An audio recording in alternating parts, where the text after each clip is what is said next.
यह एक जनहित सूचना है उत्तर प्रदेश के उन सभी महानुभावों के लिए जो मलाईदार पदों पर विराजमान है और जिनके घर दफ्तर या खूंटी पर नकदी टंगी रहती है। कृपया सावधान रहें, क्योंकि अब बंदर सिर्फ आम और चश्मा नहीं, नोटों में भी गहरी रुचि लेने लगे हैं। यूपी के रामपुर जिले से एक नजारा सामने आया जिसे देखकर लोग बोले, लगता है काले धन की जांच शुरू हो गई है। शाहबाद थाना क्षेत्र के मोहल्ला बेदान में एक बंदर साहब ने घर की खूंटी पर टंगे पूरे 1 लाख रुपए के थैले को ऐसे उठाया जैसे कोई अफसर फाइल उठाता है। बिना पूछे बिना झिझके बंदर सीधे पहुंचे दूसरी मंजिल पर और फिर शुरू हुआ नोटों का सार्वजनिक वितरण। छत से गिरते नोट देखकर बच्चों को लगा शायद चुनाव आ गए हैं, लेकिन जब पता चला कि नोट असली हैं, तो नीचे भीड़ ऐसे टूटी कि जैसे सरकारी टेंडर खुला हो। बंदर बड़े इत्मीनान से थैले से नोट निकाल कर हवा में उड़ा रहा था,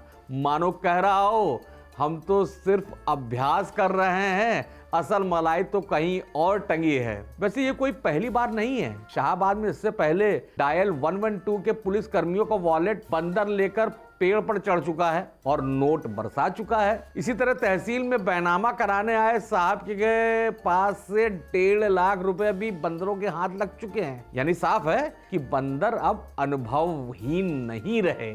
अब सवाल ये नहीं है कि बंदर पैसे क्यों लुटा रहे हैं, सवाल ये है कि इतनी नकदी खूंटी पर टंगी ही क्यों रहती है और ये बंदर हर बार उसी थैले पर हाथ क्यों मारते हैं जिसमें मलाई ज्यादा होती है। तो जनाब, अगर आप भी किसी मलाईदार पद पर हैं और आपके यहाँ नोट खुली हवा में सांस ले रहे हैं, तो कृपया सावधान रहें, क्योंकि आज बंदर नोट उड़ा रहा है, कल कहीं फाइल ना उड़ा दे। अगर आप मलाईदार से मालदार बने हैं तो हो जाइए सावधान। मेहनत कश कर्मी है तो भी रिस्क ना लें, क्योंकि ऐसे नुकसान पर तो हम ये भी नहीं कह सकते अमा जाने दो।